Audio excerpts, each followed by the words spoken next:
Assalamualaikum warahmatullahi wabarakatuh. Hello, good days everyone.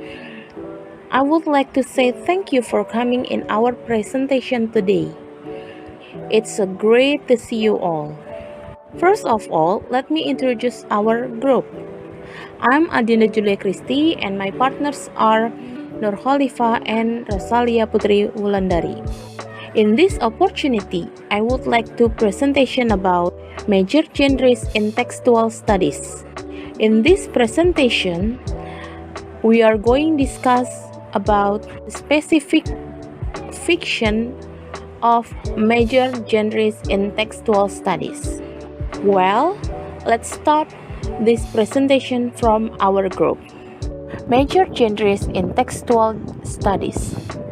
Among the various attempts to classify literature into genres, the triad epic, drama, and poetry has proved to be the most common in modern literary criticism, because the epic was widely replaced by the new prose form of the novel in the 18th century. Recent classifications prefer the terms fiction, drama, and poetry as designation of the three major literary genres. What is the definition of fiction? Fiction is literature in the form of prose, especially short stories and novels, that describes imaginary events and people. Fiction history.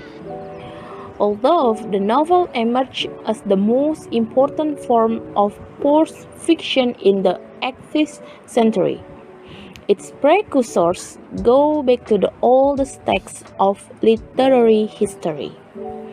The majority of traditional epics center around a hero who has to fulfill a number of tasks of national or comic significance in a multiplicity of episodes.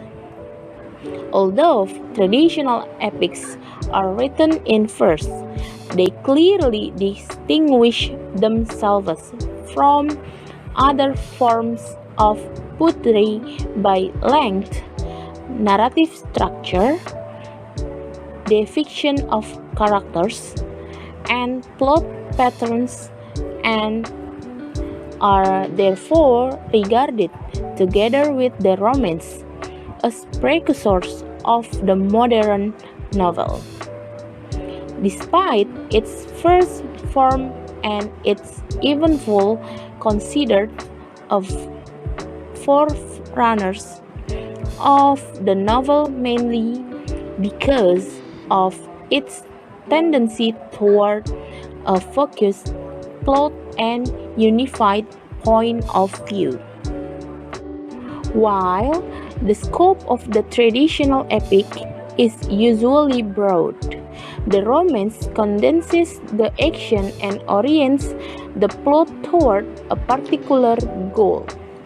At the same time, the protagonist or main character is depicted with more detail and greater care, thereby moving beyond the classical epic whose main character functions primarily as the embodiment of abstract heroic ideals. In the Romance, individual traits such as insecurity, weakness, or other traits of character come to foreground, anticipating distinct aspects of novel.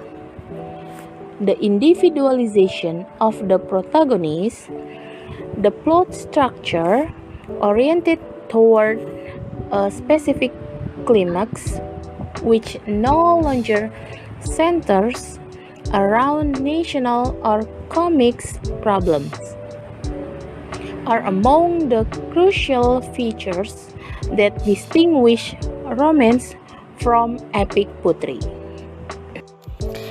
The newly established novel is often characterized by terms realism and individualism, thereby summarizing some of the basic innovation of this new medium.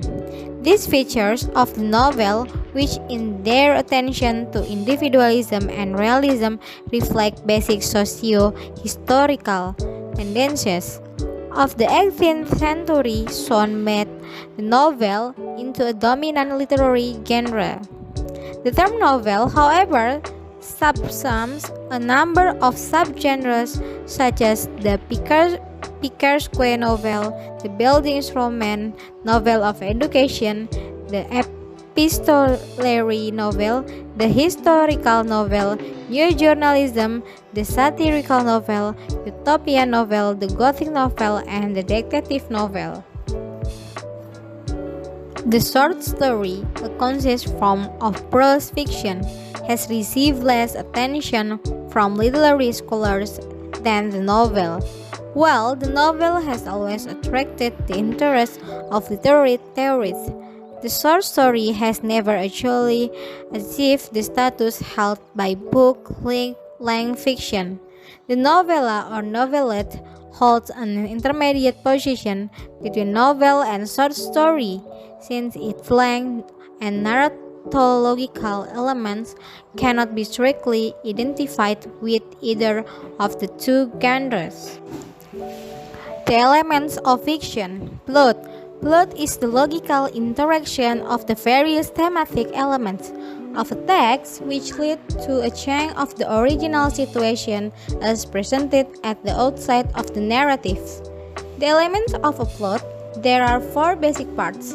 The first is exposition. Exposition, the basic situation, the beginning of a story where the characters and conflict are introduced and setting. The second is complication. Complication or conflict is the part of the story where the main character is taking some action to resolve the conflicts and it's unsuccessful. This causes more problems and complication, thus making the story more interesting.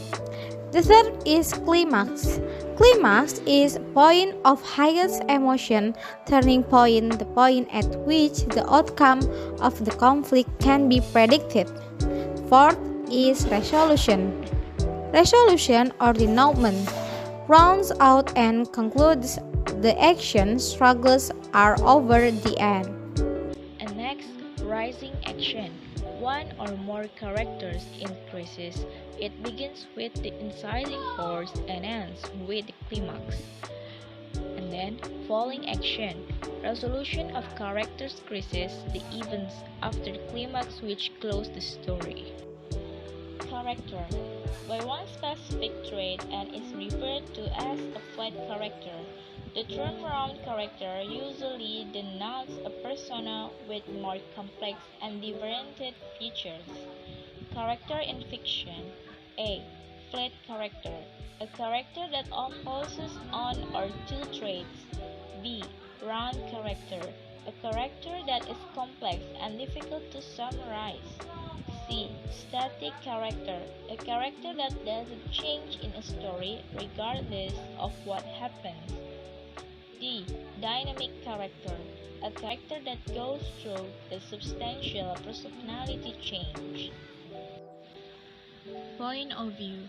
The term point of view or narrative perspective characterizes the way in which a text presents person, events, and settings. Three types of point of view. 1. First person point of view. In first person point of view, one of the characters is narrating the story. This is generally revealed by the I sentence construction and release on first person pronouns. And 2. Second person point of view. Second person point of view is structured around the you pronoun and is less common in novel language. 3. Third person point of view. The author is narrating a story about the character and refers to them with the third person pronouns she or he. And setting. The drum setting denotes the location, historical period, and social surroundings in which the action of the text develops. There are two types of setting, each having its own purpose. A. Backdrop setting. The story is timeless and can happen at any point in history or anywhere. The focus is on the lesson or message being delivered. Many fairy tales and children's stories have backdrop settings. B. Integral setting. The time and place are more important to the story. For example, a story dealing with a historical setting will have a direct impact on the plot. Okay, we are grateful for everyone here to listen to our presentation. We hope that you can find something useful from our presentation. Wassalamualaikum warahmatullahi wabarakatuh.